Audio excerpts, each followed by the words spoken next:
Look, I can't help but think that now might be a good time for a little fire and ice. These do not know. There's never a good time for fire and ice. What happens when you mix fire and ice? Warm water, baby. It's bubbling, baby. Warm water. Warm water.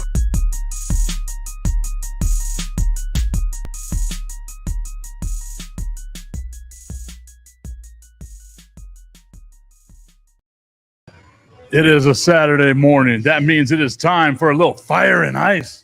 Mike Tipton, Brandon the Iceman Cone over here at Bikini Joes, 3309 Rich Beem on the corner of Rich Beem and Zaragoza on the far east side of El Paso. Brandon, I actually forgot my computer, was able to drive home, drive back over here, and still be here well in time for the show to start. Must be nice. I'm only 40 minutes away without traffic, and you're 2 minutes away. I don't blame you for wanting to be here, but it's a nice place. I do like this place. We are back. Bikini Joe's, Rich Beem. This is the only place to be. Buy one, get one nachos today. The trash can nachos are phenomenal. They have a bunch of good nachos. They have TVs everywhere. Tell you what, you got to come and have a good time, good party, sports, beer, food, whatever you want, buddy, like Tip. Then come here to Bikini Joe's. I love this place. That's what it should be. I want to let you all know about the specials that they've got over here as well. Every Saturday, they got the $2 red beer pints, PBR, and BOGO nachos from 11 a.m. to 4 p.m. We had those nachos last time. Oh, they were good. They were very good. Were phenomenal. They really were. On top of that, they've also got $4 Vegas bombs and nickel pints sold from 4 p.m. till close. Every Sunday, though, margarita madness. You buy one margarita, you get the second margarita for $1. It can be a jumbo. It can be a regular. It can be a tower. $3.75 every 23 ounces. They've also got Yinglings, Yingling Flux, and $4 purple geckos. Get on out here at Bikini Joe's on the corner of Rich Beem and Zaragoza, literally minutes away from where I live. You know, I'm loving the fact that I could just leave in the middle of the show, come back, and then not have to worry about anything. Must be nice. Must be nice. You got a good shtick going. Why don't you rub in a little bit more? But that's okay. How many times do I have to drive to the west side to do shows, Brandon? Well, back in the day, that was a long time ago. You used to have to schlep quite a long way. I get you. I see what you're saying, okay? We're going to talk about the NFL. We're going to go over our picks from last week. The professionals, not that great. The worst guy here doing phenomenally, Brandon. Before we get into, we're also going to talk about Texas high school football, and later on the show, 12:30, the one and only. I can't even believe this is coming out of my mouth right now. Well, the one and only George Foreman will be joining us virtually here on the show as well to break down Canelo and Triple G3. I am so excited about that, Brandon. Thank you once again. Brandon always somehow, some way able to get the best guests in the history of this show. Now, I want to go ahead and get into it, Brandon. A little Texas high school football, if you will. Yesterday, you got to go out there and check out some of the games on behalf of 600 ESPN El Paso. Every Friday, every football Friday, they got football Friday nights, all the scores. They got all the highlights as well. At the end of September, it's going to be actually on the air. Right now, bumped because of the Chihuahuas. You know, Chihuahuas takes precedence over some stuff. I was disheartened yesterday, Brandon. I wanted to get out to the Socorro High School game. I'm glad I didn't because one of my friends texted me by the time he left, 49-0, Montwood just drubbing my beloved Socorro Bulldogs. We're having our 20th anniversary, Brandon. We started last week. It's culminating this week. It's been a whole full week of just events after events. I'm surprised I still have a voice after all the whiskey that has been consumed. Tonight, Three Missions Brewery, 10179 Socorro Road. The entire class of 2002 will be out there celebrating our 20th high school reunion. God, I feel old just saying that. But Brandon, the Iceman Cone, you were out yesterday. You got to see some of these high school football games. Tell us about them. Yeah, I had the game of the week. I had Del Valle. They were hosting Cañetillo. Both teams 2-1. Of course, Cañetillo with L.J. Martin, the best player in the city. He has indeed committed to go to Stanford, and when I saw him a couple weeks ago at Coronado, I understood why. This was a game that was just hyped up, both teams coming in evenly matched. Last year, of course, Cañetillo prevails in overtime in an absolute barn burner, and it wasn't going to be any different this year. I mean, Ramos, great QB for Del Valle, a slew of phenomenal wide receivers, a ground game, an amazing defense on both sides, but then right when the game started, all of a sudden it was like Cañetillo had no chance. And the reason why was because L.J. Martin took 2 snaps, had 0 yards, and it was clear then when he didn't come back that he was injured. And from what I understand, it was a hamstring, it was a leg injury, probably from last week, obviously carried over. It was a game time decision. Coach Brooks decided to put him in. Obviously, he couldn't go, and then that completely changed their whole game plan. Kayenteo is traditionally known as being a running team. When you have the best running back in the city and all of a sudden you have to change your whole game plan that's molded to that, and then you're throwing with a newcomer quarterback, you're fighting an uphill battle. And, of course, on the other side, Del Valle scores relentlessly. They're up 24-7 at the half. Second half, Kayenteo's defense steps up a little bit, but then 3 interceptions later.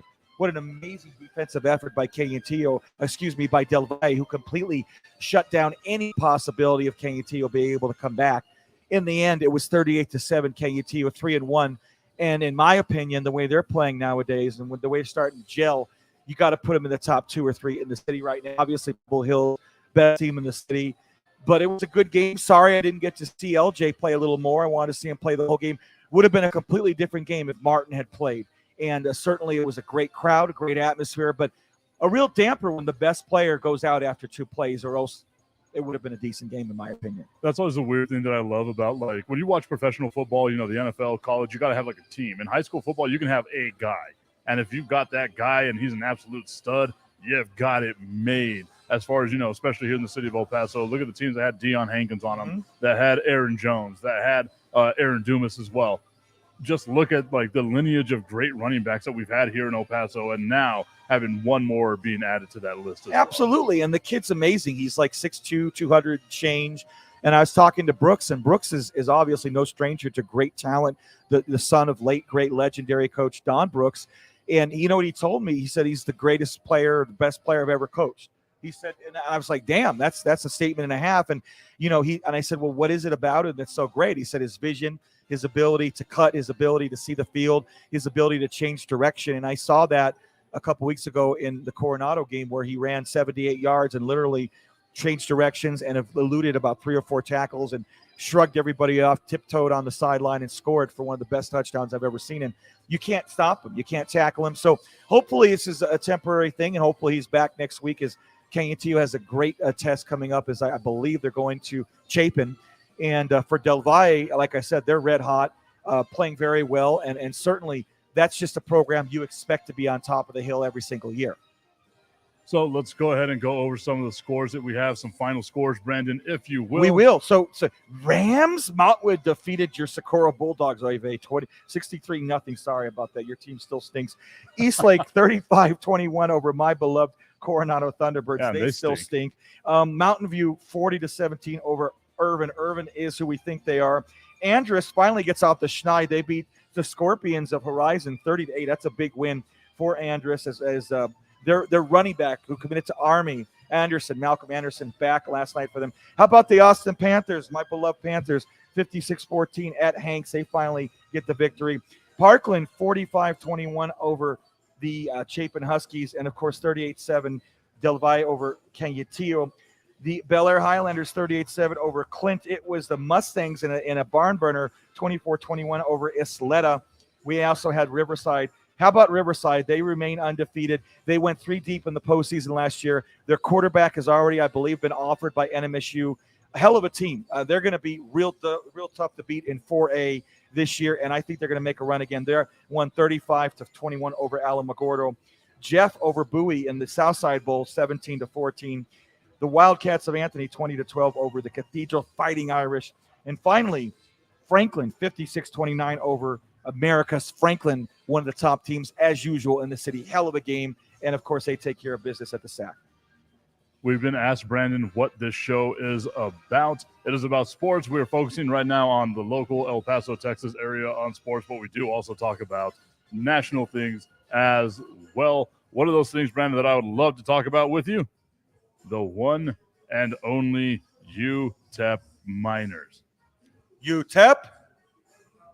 UTEP? Am I supposed to say something? No, because we know who they are. Yeah, we do know they barely beat NMSU and should have lost that game. Oh, man. And they may very well lose at New Mexico today.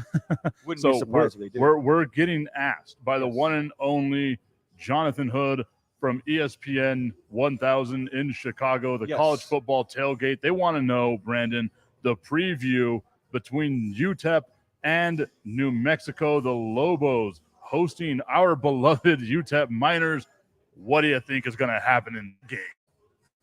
Well, I think there's a distinct possibility that the Miners lose. And I mean, they shouldn't win. They shouldn't lose because they're favored to win in Albuquerque and against a very mediocre team. But it doesn't matter. No matter how mediocre their competition is, UTEP always finds a way to screw it up. And I think you would agree with my sentiments here, especially on the road. They play for crap on the road. Their running game has not been stellar this year, even though it should have been. Their defense is suspect, and they don't play for crap in the second half. If you keep coming out, even against lousy teams, a la North Texas, and you don't score any points in the second half, you will lose games. They really should have lost a game against New Mexico State last week, the big rivalry game, but they got lucky and they took care of business in the end. With that being said, this is a different situation. I mean, you are playing a team that lost to Boise State recently, but it wasn't a blowout. They were in the game. I think they lost like 31-14 or something, and they had trouble running the ball. But, I mean, look, do I see UTEP winning today? No, I don't. I absolutely don't. You want me to preview the game? UTEP loses, and then they come home and they lose next week against Boise State. That's what I have to say. So you got no faith in UTEP, even though they are on the road in Albuquerque. To me, that's not a road game. A four-hour drive like from here in El Paso is not a road game. That's basically a secondary home game. Right. So you've got no faith in our beloved UTEP Miners in living up to the expectations? No, I don't. Unfortunately. I mean, look, you want me to say that I do have faith, but based on the way they've played for the last few weeks, I have no faith in them. Why would I have any faith in them? What have they shown me to give me faith that they can win this game? What have they shown you? What are they showing you? They don't need to show you anything, Brandon. No, but what do you mean they don't? You're asking me if I have any faith in them. In order to have faith, you need to show me something, Tip. I am a very analytical type of person. I love basing things off of historical fact. Here we go. UTEP averages 3 wins a year. People are going to get tired of me saying this. Over the last 114 years that they have played college football, 3 wins a year. Okay. Should have beat North Texas. Okay, right? Didn't. Already beat New Mexico State. Okay. They need to beat UNM and then beat one conference opponent, and there they get their 3 wins. Okay. UTEP being a favorite. This is a new playing ground for them, right? Like we've never seen. Last week as well, right? By UTEP a big favorite, big margin too. I was about to say they were favored by what, 17? They won by like 5-7, didn't they? Oh God. I even told Hoodie to cover, to take UTEP with the points. Way to let me down, Tep. And it's, by the way, the 80th showdown between these two. That's a lot of showdowns between these two. Well, it's because there's literally nothing out here. So for that distance of time, they played each other 4 times a year, I feel like. Boy, yes. But UTEP, going on the road to Albuquerque, not a necessarily a road game for me. You don't get the travel. You don't have all that stuff. You're just going up the road 4 hours on I-25, right? Okay, yes. I believe UTEP will go into New Mexico. UTEP will handle business. It's not going to be a pretty win. I believe they win by a field goal, maybe.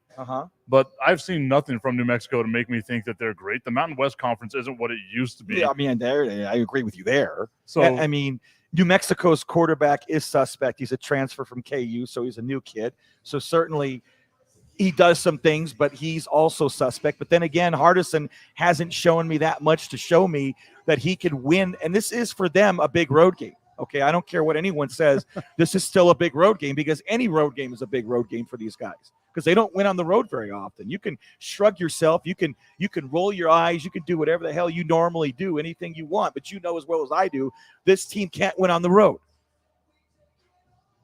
When the hell is the last time they won it? I guess maybe last year. I was about to say they won the game. They won 2 games on the road. Okay, all right. I'll give you that. Okay. However, 9 times out of 10, if it's a non-conference opponent, okay, they seem to, goof. So let's just put it lightly, okay? Hoodie is asking me, and I was actually thinking about this, Brandon. Hoodie is asking me, are there any NIL deals for any of the players at UTEP?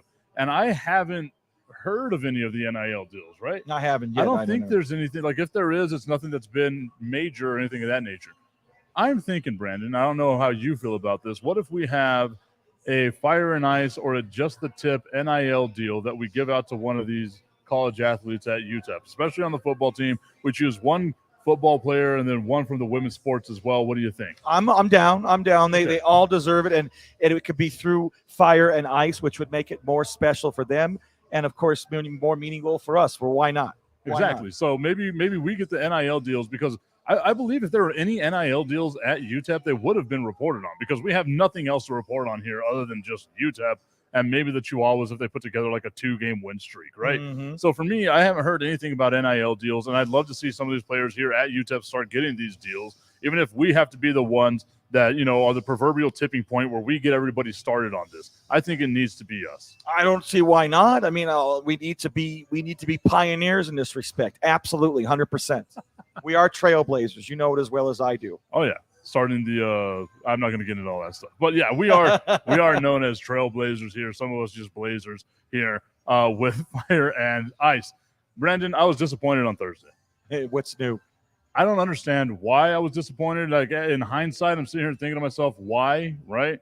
But Thursday Night Football, yeah, Amazon's product is amazing. Yeah. The clarity of the picture, like you can see the ball as it spirals through the air. You can see all the stuff. I got Al Michaels, for crying out loud. Yeah. I love that guy. And Kirk Herbstreit. Herbstreit was better than I thought he was going to be. He's great. He's great. I love him. But the game ends 27-24 in favor of Kansas City, right? At the end of this game, I'm expecting to be post-coital, you know, covered in shame glaze, just all kinds of stuff from just how elated I am that I was watching a football game. The NFL reigns supreme here in this country, right? 27-24 is a close game. It was good, but I was expecting more fireworks, and I didn't get those fireworks that I was expecting. We saw a heroic effort from Justin Herbert, you know, trying to will his team down the field with what looked like just every rib broken on his left side. He couldn't move his arm. I mean, he tried to scramble and just threw the ball into the ground. I was like, I'm not doing this. Mm-hmm. But yet it still didn't have that flair that I was expecting it to have, especially with those two quarterbacks. I enjoyed it. I thought it was a great game, and I understand there wasn't as much scoring as some people may have thought.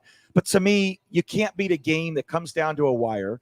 You get a quarterback who's injured, who clearly, to me, it looked like he broke his ribs, and then he ends up coming back to almost lead his team to an amazing comeback ultimately, and throws the most beautiful dime I've ever seen in my life, despite being extremely injured.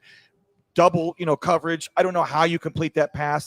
That pass is incredible. You score the touchdown. I mean, the only blunder is that pick six, unfortunately, where that kid who was working at Wendy's a couple of years ago returns it for the pick six, 99 yards, into one of the greatest pick sixes you'll ever see. It's Mahomes. I mean, it's Mahomes is Mahomes. Mahomes is vintage Mahomes. He has no kill. I mean, he has, you know, no cheetah anymore, but he still ends up finding everybody. He incorporates all of his receivers, with the, you know, exception of Juju Smith, who I'm starting like an idiot, and unfortunately he does nothing. But by the way, don't start him next week, folks. And absolutely, the bottom line, long story short, is that I liked it. I liked the way it came down to the wire, and I'm down with the Thursday Night Football product. I ultimately am very excited about it. I was very excited with the Thursday Night Football product as well. Like I said, it just left me wanting more, and I feel like we've been spoiled as sports fans, leading us to this area where we are right now, right? We're like a 27-24 game isn't enough for us. I mean, it's great, dude. how can you beat the way that game ended, Tip? I guess just because with those teams, like, you expect more fire, where you expect more points, right? Like, you expect a couple of years ago of the Rams and Chiefs getting both over 50, and unfortunately somebody had to lose, right? Like, those are the games that you're expecting to get in the NFL. Remember, everybody, in just a few moments, we are going to be joined by one of the greatest, if not the greatest boxer of all time, the one and only George Foreman, going to be joining us here virtually on the show to break down Canelo Triple G3. I've got some questions on this, Brandon. I know you've got some questions on this. It's going to be super excited. George Foreman being your childhood hero. Absolutely. Last week, we spoke to Russ Bradford, who introduced you into boxing, got you into some stuff.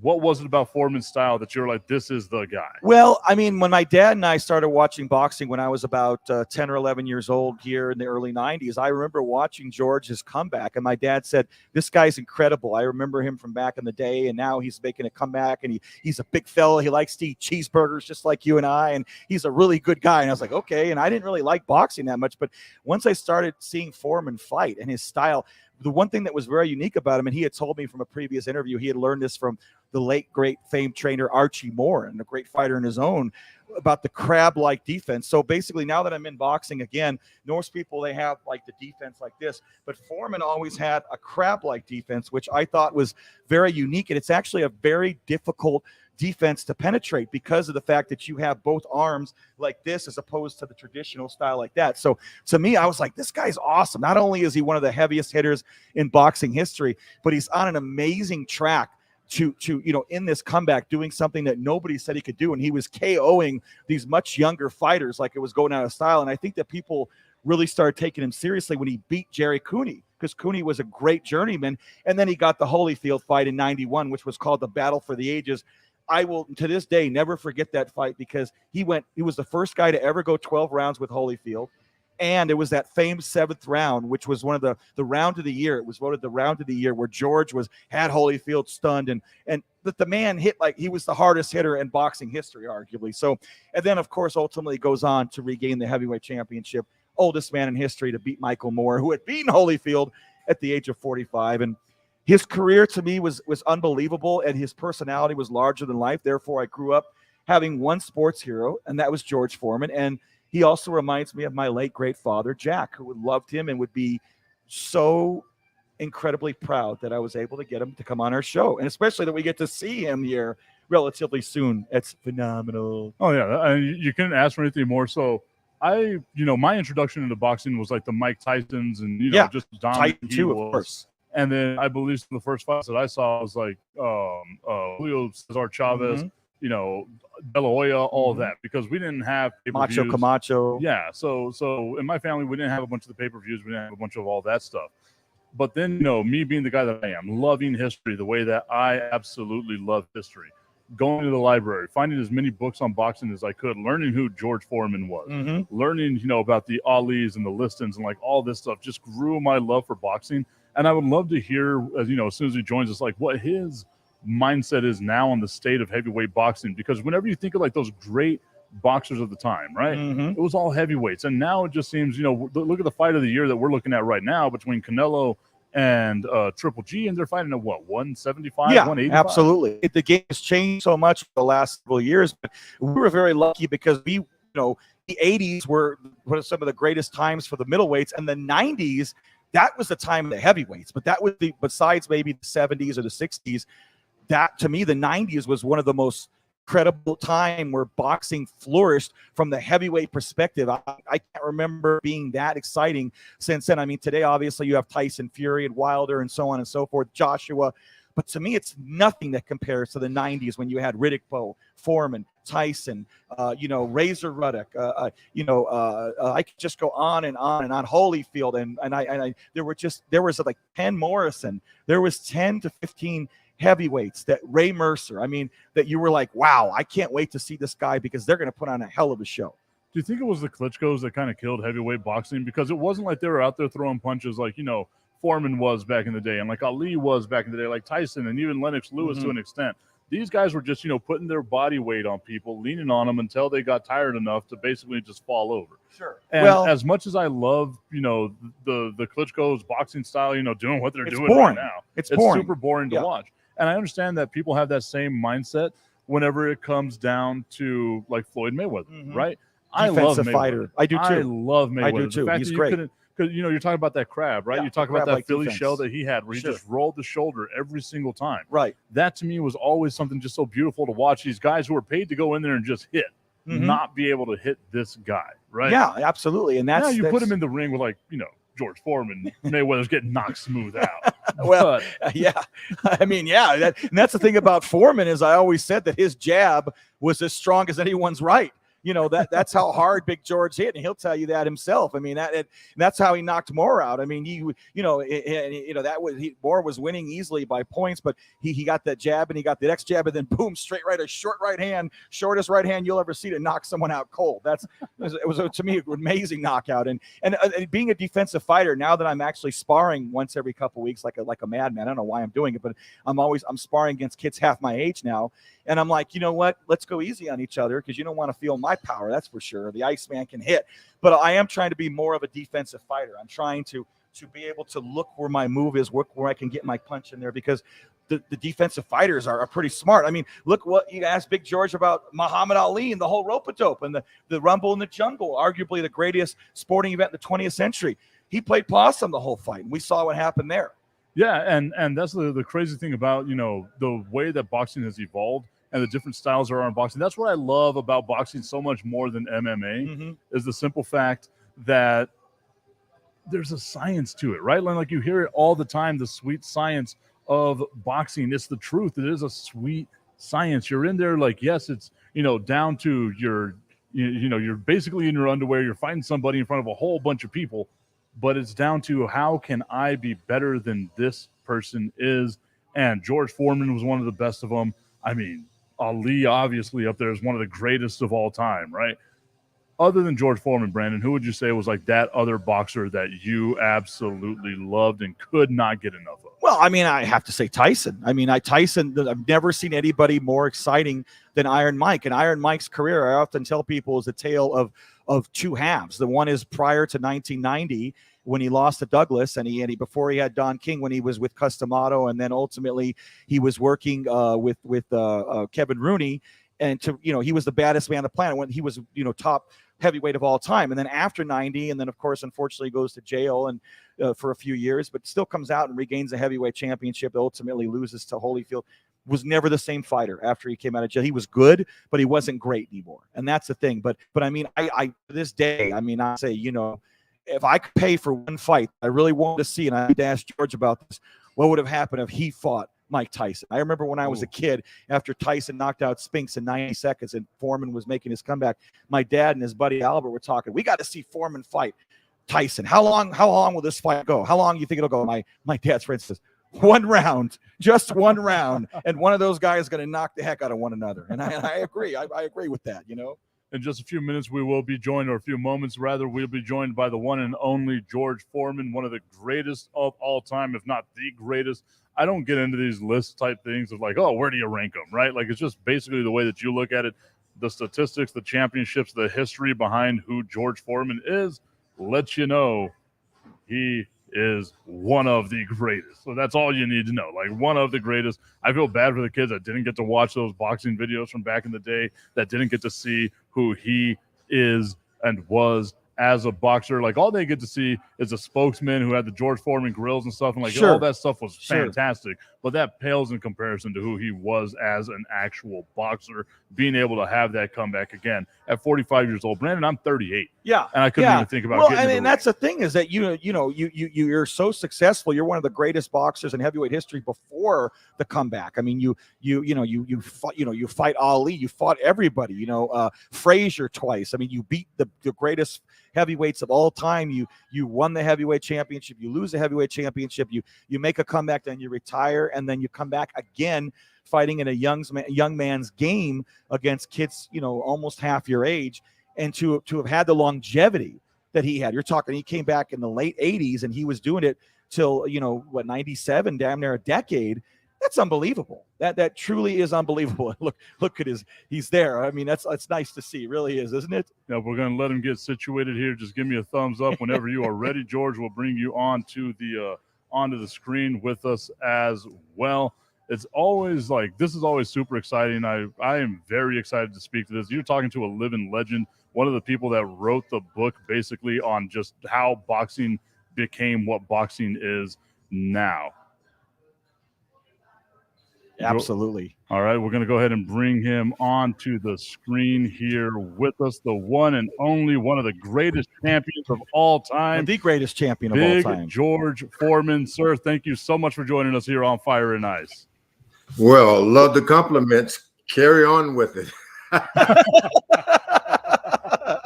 Oh, George, I'll tell you what, you've become our boxing analyst, and we're honored to have you here today. That's for sure. And let's talk about the big rematch, a trilogy tonight between Triple G and Canelo. George, this is the third fight, as I noted. Has it lost some of its appeal, though, because it's been so long since these two fought again? I mean, they haven't fought since 2018. It's taken forever to get this third fight in the works. And there were a lot of questions unanswered, even after they fought again and again. So many questions. What if it had gone another 2 rounds? What a 15-rounder? Things like that. I've never seen guys land their best shots. Nothing happened. I think it's a worthwhile match, and having them to meet again is going to be something that the world will love. George, whenever I look at this fight, and I see, the history behind it, where there's a lot of controversy there. Did Triple G beat Canelo in either one of those two fights? Maybe both of those fights. Is that that's the question. Those are good questions. what was your opinion on that? Who won those matches in your mind? I don't think there was a real clear winner in either fight. There was not a clear winner. So the next fight coming up will answer a lot of questions. They've both matured, and I think Triple G has gotten the ripe old age of 40, and that's when you really get good, you know. Well, and so that maturity is there, and then there Canelo is.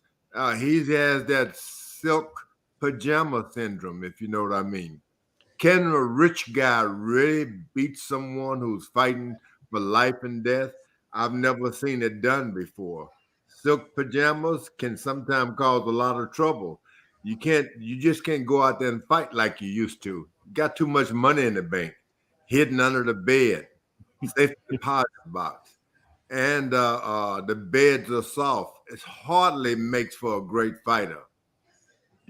so then who would you argue this fight's more important for than George? Canelo, who's trying to avoid his second consecutive loss, or Triple G because he feels that he got shafted and really won both previous fights?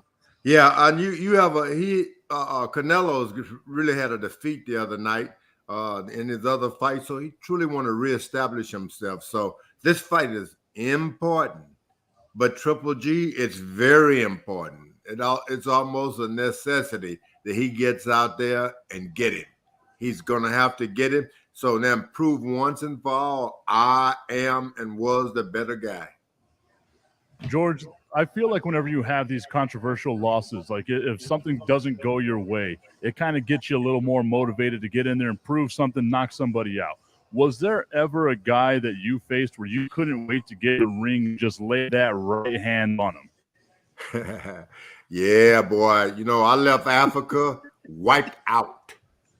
I needed to get back in the ring. I needed to get back and get a victory because nothing else satisfied you. I could go out and buy a Rolls Royce, and I thought that'll work. And by the time you're halfway home in your Rolls Royce, it wears off.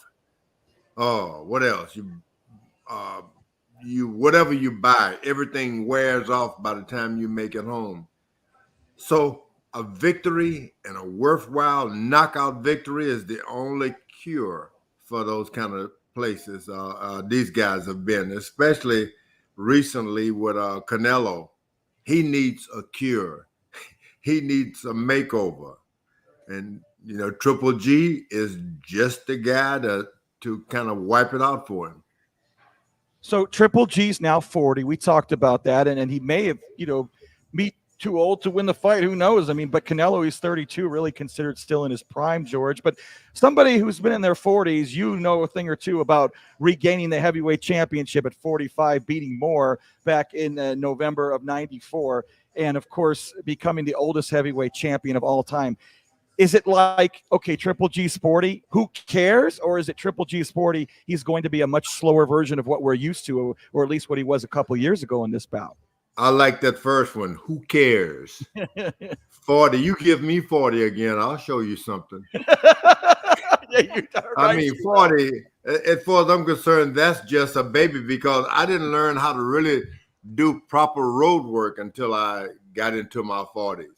At 45, I decided my wife would drop me far away from home and I'd have to make it back. And I loved the kind of conditioning. Had a mental edge on every fight I got into the ring with. Nothing wrong with being 40 at all. And probably you start thinking about placing your punches a little more accurately, and you punch on the bag with a little more strength. You know exactly why you're punching the bag then. So you had mentioned it earlier, like the silk robe problem, right? Silk pajamas, that'll get you in trouble. What was your motivation, though, coming back at 45 years old, doing all the stuff that you did? What was that motivation for you? Because you were well off at that point. Was it just, I need to go in here and show these youngsters what a real man can do? Or what was the motivation there? When I made my mind to make a re-entry into the ring, the comeback, I said, I was at a church and I was speaking and the guy was taking up my collection for me. And I said, I'll never ask anyone ever again for any money. I'm going to come back to boxing. I'm going to be heavyweight champion of the world again. That's how I'll get my money. And when you put it like that, you got something to back up. If I had said I'm coming back to boxing for the money, I would have long been gone. But I said I was coming back to be heavyweight champ of the world. That's how I'll get my money. You put something like that in your mind, you're not going to stop until you have the championship of the world. One of our viewers wants to ask this question for you, and I feel like I already know what the answer is. But he says, if you are in your prime and Mike Tyson is in his prime, who's getting that win? Let's face it, that Mike Tyson, was one great fighter. In his time, man, he put together some combination, and what he had going so much better than all the other fighters, that his accuracy. Sling a shot, hit you in the temple, there you go, looking like a guy that just come out of a beer joint and you just had too much to drink. He would lay it on you. To say I could beat him would be wrong. The only way you could really get that together, the two of us had to meet, and it never happened. Did you ever want it to happen, though? If I was young, could I beat him? I just hope I never had to face anyone like that. So let me ask you this: when you come back, what fight was it, or who did you beat where you knew you could regain the heavyweight championship of the world? Well, I wanted to beat them all. I came back because I thought it was interesting. There was another guy by the name of Mike Tyson again, who was heavyweight champ of the world. Everybody believed in, and he was similar to the great Joe Frazier as far as I was concerned. So I thought my chances were greater against that type of fighter than the tall runaway boxers. They always gave me trouble. What do you think about the state of heavyweight boxing right now? Because there doesn't seem to be that huge name. Tyson Fury's kind of climbing that ladder, but I don't think we've had a big, huge name that has drawn the power that we expect here in the United States since Mike Tyson, Evander Holyfield, yourself. What can we do to help kind of fix? I don't know if fix is the right word, but, change what heavyweight boxing is now? That Tyson Fury is something special. Guy gets into the ring. He's bigger than everyone else. And then you knock him down. He's like something from outer space. He gets right back up. Actually listen to the count. 1, 2, 3, and jumps up and fight and knock you down. I think it's a special time in boxing to enjoy Tyson Fury. Believe me, it's a special time. And I like the idea of having a big heavyweight champion like that. I'm not at all disappointed with the heavyweight division at all.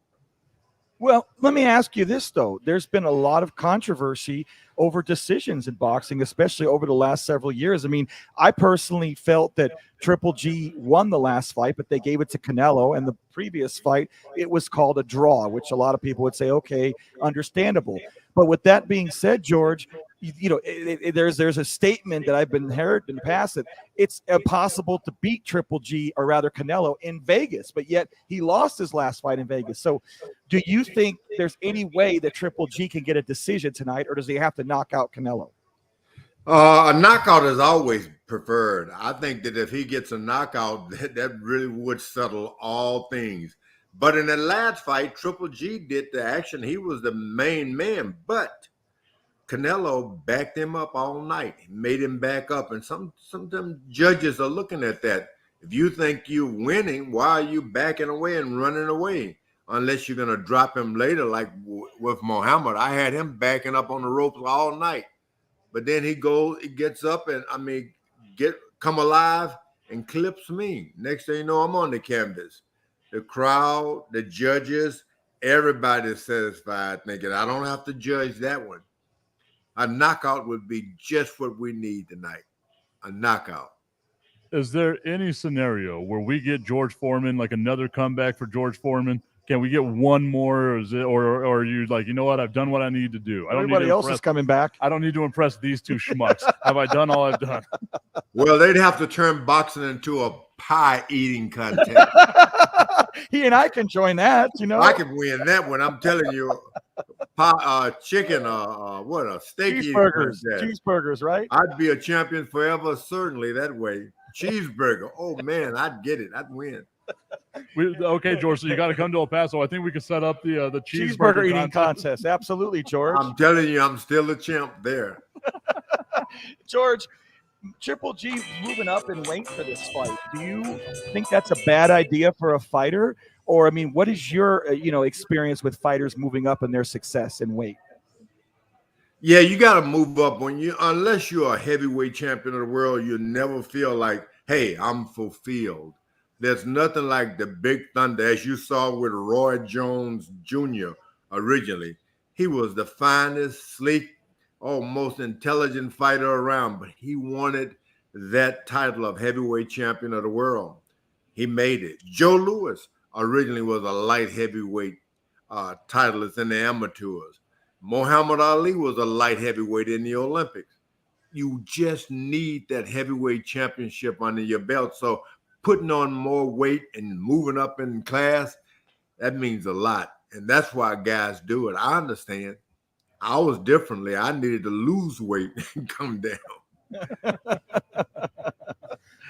So let's get back onto the match. And again, we're just so happy to be joined by the one and only George Foreman, one of the greatest, if not the greatest boxer of all time.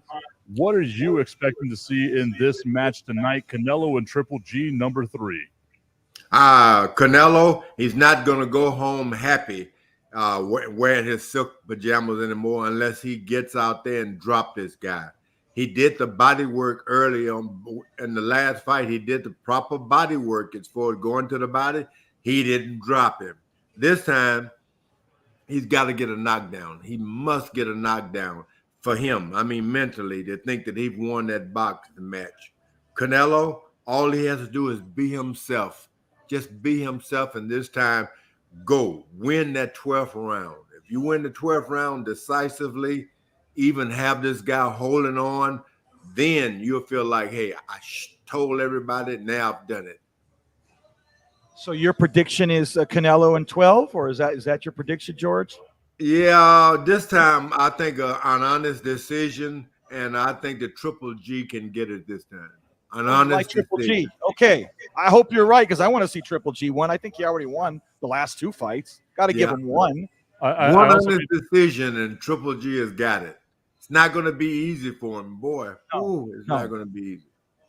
I also needed to calm down my reaction. I forgot where we are in El Paso, Texas. This is very much Canelo Alvarez country. Yes, I need to be like, you know what? It's going to be a good match. You don't want to hear my predictions to the people out there of El Paso. We did get a question from somebody that said, do you have any advice that you would just give an everyday person? Just somebody out there, not necessarily a boxer, but just the everyday person. What would be that advice you can give them? You got to get up every day and rebuild. The storm comes in. We see them all over the world, earthquakes, tsunamis. That has nothing to do with it. You got to go out and rebuild like nothing has happened. Remember that. No matter how many times you drop, get up and start all over again.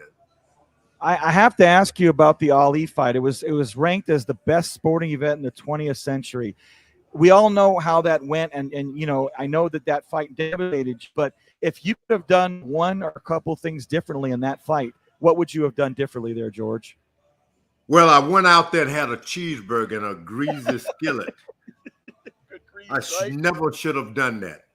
But I came back 20 years later with the George Foreman lean, mean, fat-reducing grilling machine. No grease in the burger, and I won. I heard you're skinny now, too, George. I should have taken a grill over with me. So now we know what the motivator was to get that George Foreman grill. It was that greasy burger. That's all it took. That greasy burger, I should never have eaten that thing in Africa in a fine skillet. Stay away from that. But give me the George Foreman grill, and I would have won that thing. One of the listeners actually said that he still uses his on an almost everyday basis, and I absolutely love that. That's a good one. I love that thing. So do I. It's very good. It's a great machine. I've used it many times, George, and not just because it has your name on it, because it's a darn good product, but your name on it helps. I'm not going to lie. George, what's the most difficult fight of your career, if you had to name one? Well, I'm fighting Ron Lyle way back in the 70s, and this guy hit me so hard and knocked me flat. And all I could think about is, what excuses are you going to come up with now, George? the ropes. It's the wrong time of night. I couldn't think of an excuse. I had to get up, and he knocked me down again. That was a difficult thing to mentally go through a fight, counting each time the ref counts for the count 1, 2. I'm counting with him. That was difficult, and I never wanted to run into that kind of situation again. What is the fight that you're most proud of? Probably the same fight would run loud. I kept getting up, no excuses. I remember thinking, he's beating me up pretty good, but I'm not dead yet. I may as well fight until I die. Yeah. That's what I thought. So some people will argue that Tyson was the heaviest hitter in boxing history. Some people say you were. What do you have to say about that, George? Joe Louis, as far as I'm concerned, that was Mr. Dynamite. He hit you with one shot, you could be certain you're going to get 9 more. I've never seen anything like that. I study films to this day. Joe Louis, the greatest fighter of all time. George Foreman, I was okay. Tyson, splendid. But Joe Louis was everything. Oh, and Muhammad Ali, quick like a welterweight. Okay, so a lot of us, whenever we do these things, we get nervous. Like our profession, we want to be perfectionists at it. We get nervous doing this stuff. Was there ever a moment where you were like, I'm nervous before this fight, or was it ever a time where you're like, I know exactly what I'm doing, I don't have anything to worry about? Man, that Joe Frazier fight, I remember thinking, I'm going to stare him down. Archie Moore told me, look him right in the eye. And I was thinking, he's going to see my legs shaking and trembling because I couldn't control my legs. I was afraid of Joe Frazier. And he wasn't the biggest guy, but for some reason, it seemed like he was a giant. I'd seen what he had done to Muhammad Ali in the first fight in Madison Square Garden, and I'd seen him fight. He was a giant slayer. I was afraid of him. Nervous in the dressing room. Dick Sattler was coming in. He'd give me this pep talk. Now, this guy's nothing. He can't crack an egg every time. But when it came time for Joe Frazier, we both looked at each other and said, don't even go there. Smoking Joe. And you fought him twice, too. Smoking Joe. The first time I was afraid. I'm not going to lie to you. I just didn't see any way, not only me, but I didn't think anyone could beat Joe Frazier. When you fought in 91, the Battle of the Ages, Holyfield, what were your thoughts going into that fight? And then in the end, you were the only man to go 12 rounds with him, and he was pretty incredible back then, as were you, of course. Oh, yeah, I was on him real good, but Holyfield is like trying to herd bees. Just when you think you had him, bop, bop, bop, bop, bop, bop, bop, he hit you. You miss him, bop, bop, bop, bop, bop, bop, bop, bop. I mean, one time I could almost count a guy hit me almost 50 times. I'm thinking, if he only stop him, I'm going to knock him out. But he was so fast. What a accurate puncher. He wasn't a puncher. He really didn't hurt me. It's just like it was bees on your head. Whenever you talk to your grandkids about all these boxers, the names that you've mentioned, Muhammad Ali, Joe Frazier, Holyfield, like these great boxers that all of us know, do they ever give you the look like, sure, Grandpa, whatever you say, or are they hanging on to the words? And, I still sometimes backslide into thinking, I could have beaten Muhammad Ali, and because this, and after a while, I see them looking up at the ceiling like, oh, here we go again. So that name always comes up, but the Smoking Joe Frazier story is still interesting to the grandkids. What do you have going on nowadays, George, with yourself? I mean, we always love George for Grill, but new ventures that you going on right now? I got a lot of ventures that I keep up. I never stop busy, staying busy. I travel around speaking, motivational speaker, because there are a lot of people who want to quit in life, quit doing anything. And I go around and try to pep them up because I was a 16-year-old boy, Carl Hemp. I think he was the first Miss Olympiad. Came to give a speech in a Job Corps center. He said, some of you guys are getting into fights because of the names people are calling you. But you're an American. That's your name. And nobody can take that away from you. It changed my life. A speech changed my life. So keep doing speeches. I keep doing. And of course, I still spend money. I love to go out for dinner. I think my last dime would be on a dinner. Well, George, I'll tell you one thing. You come over here to El Paso, we'll make sure the dinner's on us. And we've also there you go. We'll get you for a good cheeseburger, man. I got some good cheeseburgers over here, George. Love them. I love them. Me too. George, I want to tell you, and you know, this is not the first time I've interviewed you. We've had you on a few times. You were my hero growing up because of the what you represented and what your comeback was all about, but also because my dad loved you. And, you know, my dad, Jack, passed away in 2016, and he would be so thrilled that I'm having you on, interviewing you, and that we've established a relationship that we have. And I just want you to know this means the world that you're joining us today, and you continue to join us. My dad's looking down and smiling because he really loved you, and that's why I love you so much, George. Isn't that beautiful, man? I love hearing that. Love hearing it. And we look forward to you coming on again and continuing to be our analyst, my friend. Always one call away. Thank you, guys. Well, thank you, George. Thank you, and thank you to your daughter for helping us set this up. We appreciate her as well. Okay, you heard that, Leola? Leola, thank you. We appreciate you, Leola. You're the best. All right, George. Thank you so much, sir. All right, goodbye, guys. Thank you, George. The one and only George Foreman joining us here on Fire and Ice. Brandon knocking it out the pack. Who gets the best guest in town? Come on now. This guy right over here. Come on now. You know me. I really do hope that he takes us up on that offer, but I also feel like there's no way. There's no way he's going to come get a cheeseburger. We have to go to Houston. We'll go to Houston and take the show on the road and have him there in person and get a cheeseburger. I'm down. Let's do it, man. You know he'll come on and get agrees with us. All right, Brandon. So I haven't done what I wanted to do, which was send the message out to our friend Adrian Broadus. Are we going to do it not so fast this week, or what are we going to do right now? Are we getting him on, or are you just you and I? Is that what you're saying? I mean, let me see if we can get him on right now. I'll send him the invite. I'm just going to filibuster right here as I do so. So what I was kind of thinking about with the Fire and Ice, because I did give you guys our stats. Oh, boy, did I love what happened this past week, Brandon. I was so excited with the fact that I was able to defeat not just you, but also Adrian Broadus. Adrian came in last place. I was super surprised about that one, that Adrian came in last place.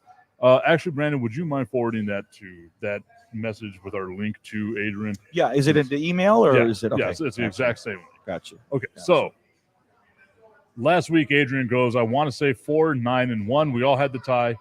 The Texans and the Colts getting the tie.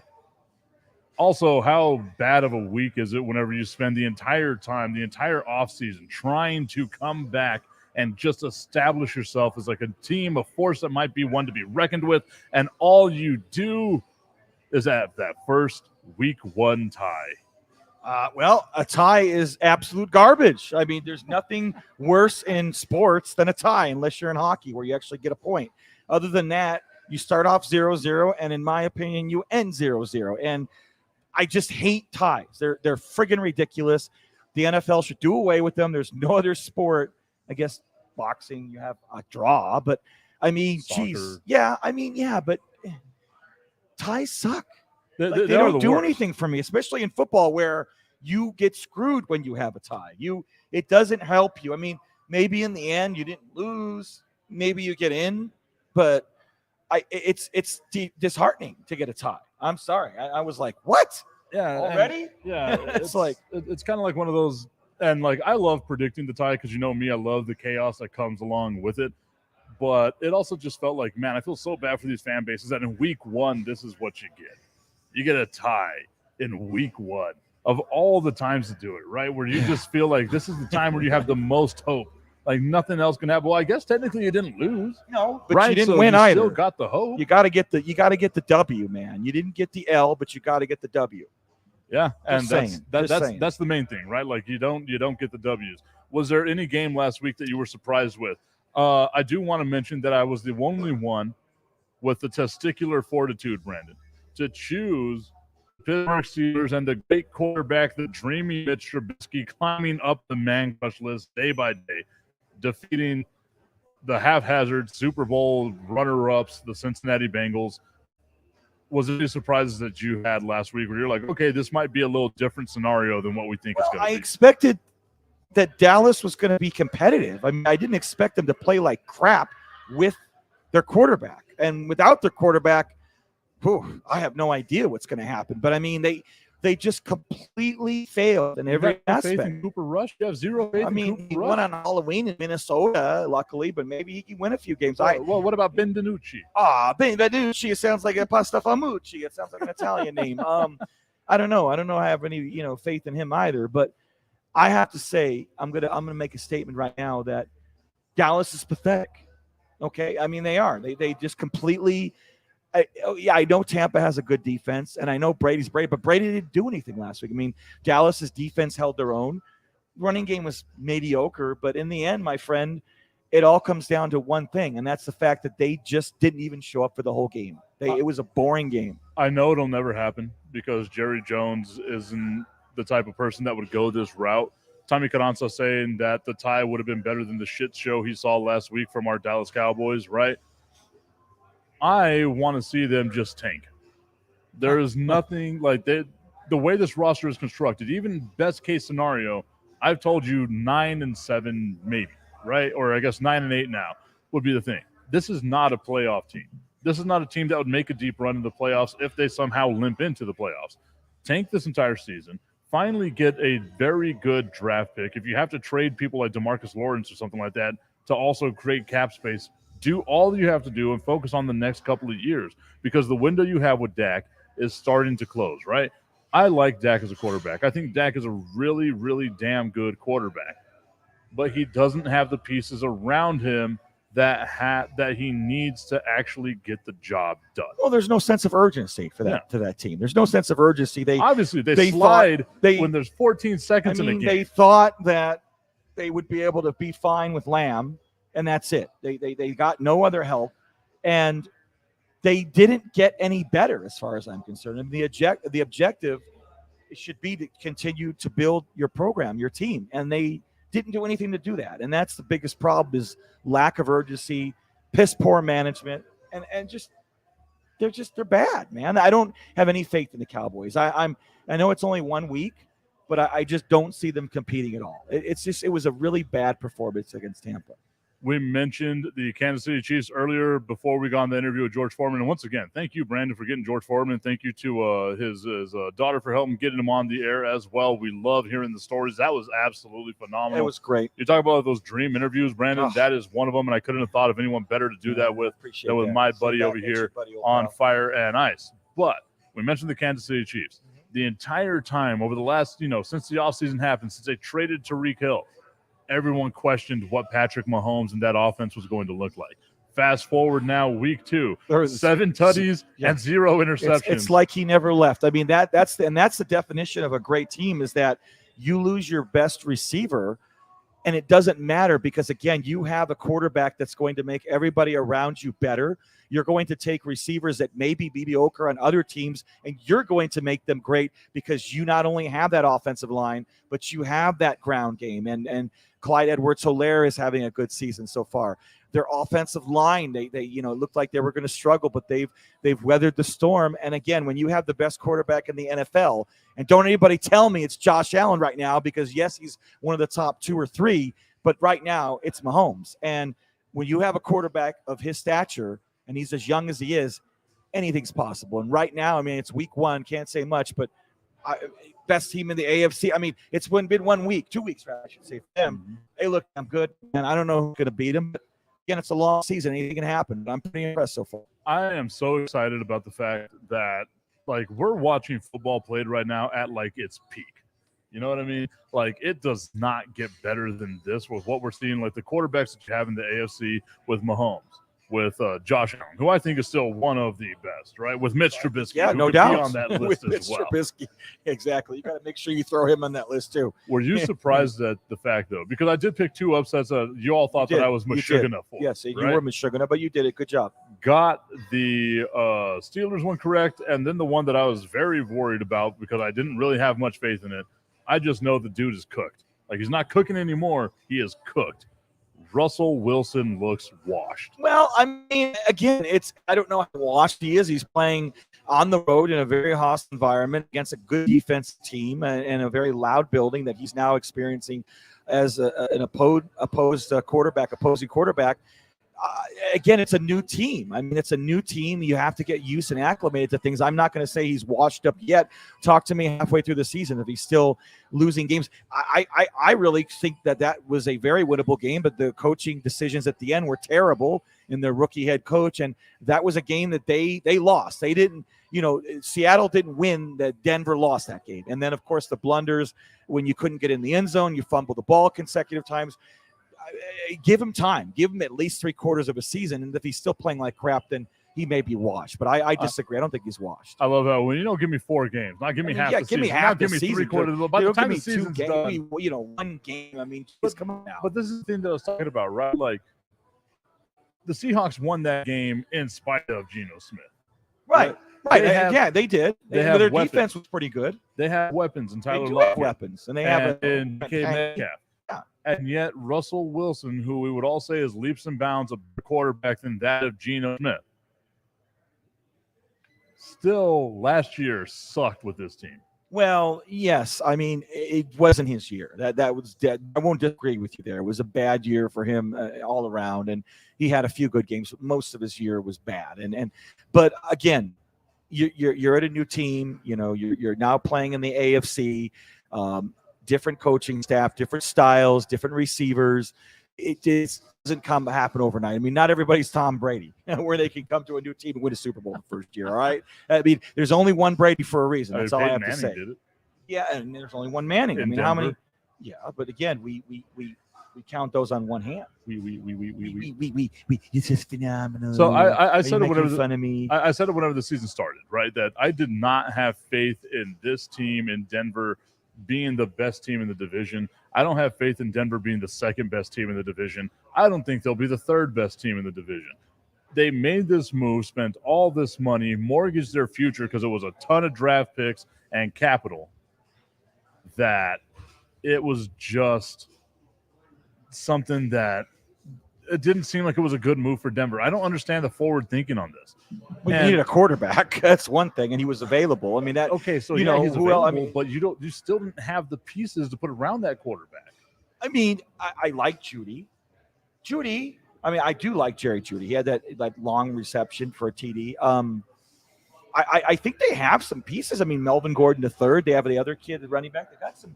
They have, a solid, to me, foundation. It's all about what is the foundation, what are the bones. I mean, what is the structure like, and you can't argue against the fact that they have some talent on that roster. So then, obviously, the solidifying factor to winning is get a good QB, and you think that unless you find out he's washed up first, which you don't know yet. I mean, we can't give it time.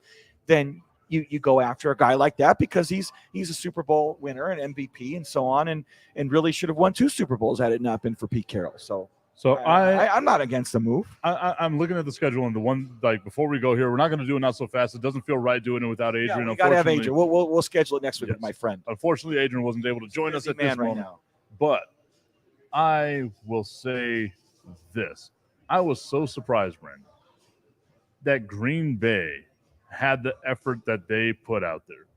Aaron Rodgers looked bad. Yeah. That team looked bad. Yep, and for me, as much as I would like to have any type of sympathy for this team, for Aaron Rodgers, it all comes down to the fact this is his doing, because with his contract, they couldn't keep Devontae Adams. And look, they started off bad last year. They lost in a game against New Orleans, played the neutral site because of the hurricane and all that. It's one game. I'm curious to see what happens on Sunday Night Football with the Bears, the way they came back, and Fields looked good, and they won in the rain. They were singing in the rain in Chicago, and it's a good Niners team. So I think that's going to be a good Sunday night football game. We all got that game wrong. Beg pardon? So we all got that game because wrong. we did, and I was a putz. I should have picked my team. But anyways, woulda, coulda, shoulda. Again, they have enough with A.J. Dillon and Aaron Jones and Scandling rather, and they have enough, and they have a good enough defense to rebound, and it's going to be a huge game, and they should win that game on Sunday night. They usually dominate the Bears. I don't take much from it other than it's going to take a while to get used to not having your number one there, but Aaron Rodgers proved last year in Phoenix, where they won at Arizona, where he wasn't even playing Adams. He was out. I think he was COVID or whatever, and they still won that game. So, again, talk to me in 6 weeks, and I'll let you know how bad the Packers are. But you're saying the Cowboys are going to be that bad. But anyway. The Packers are that bad every year.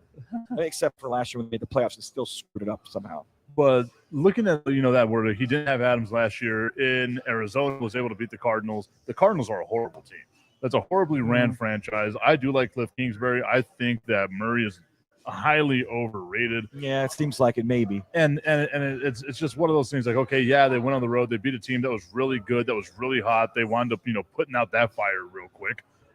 I just don't know, man. Like, Aaron Rodgers is getting old. I don't know how well he's taking care of his body if he's out there doing the ayahuasca stuff. He's obviously not doing what Tom Brady is He's not eating no ice cream, I guess, like Brady does, and vegetarian curry or whatever he's eating. I mean, he's eating some good stuff, right, that we wouldn't eat. How insane is it that Tom Brady's still playing? Well, I mean, it's good. Yeah, I mean, I beg to differ for week 1 against Dallas, but but Dallas also has a good defense. Yeah, they do have a good defense. We'll see. He's got another tough defensive matchup against New Orleans and no loss, so we'll see. But yeah, I know it's insane. You're right. And the Saints have had their number. Okay, last thing before we go here on Fire and Ice. Once again, thank you to our friends over here at Bikini Joes.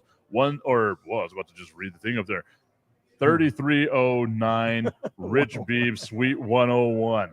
That is where we are, on the corner of Rich Beem and Zaragoza. They've got some amazing specials out here, Brandon. You can come out all week long and check out the different specials they have. On Mondays, they got BOGO boneless wings. Monday Night Football, I can't think of a better place for you to be. It's a nice place. Tuesdays, they've got $1 rolled tacos, $2 asada los pollos tacos, and $3 hornitos, $1 PBR pints. I'm not a big fan of PBR, but I might just drink that. Absolutely. Why not? Right? And then on Wednesdays, they got $5.99 burgers with fries, $3 Dos Equis. On Thursdays, half off nachos and hot dogs.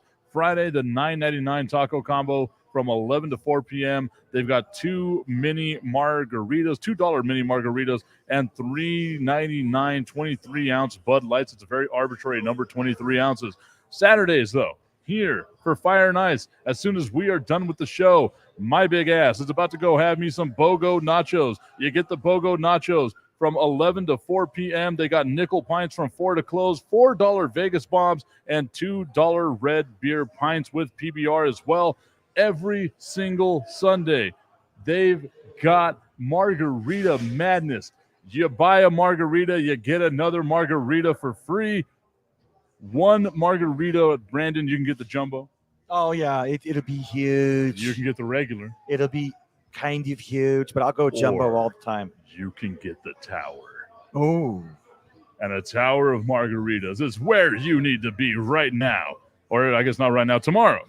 Here at Bikini Joe's, 3309 Rich Beem, on the corner of Rich Beem and Zaragoza. Brandon, last question of the day. The Dallas Cowboys facing off against the Cincinnati Bengals tomorrow afternoon game, right? What are we expecting to see out of the Dallas Cowboys? I want to see the tank job. I don't want to see any of the starters out there anymore. I just, just blow this entire season away, have the worst possible season in Dallas Cowboys franchise history. They went winless in 1960 when they first became a franchise. It was always 1989. They went 1-15 in 1989. Aiken's first year. Could we have a repeat of that? Because it feels like we're staring that down the barrel. I mean, who knows? Again, it's early. Talk to me in 5 weeks, but I could easily see Cincy winning. I mean, they're desperate for a win, especially after last week's heartbreaking loss at home against Pittsburgh.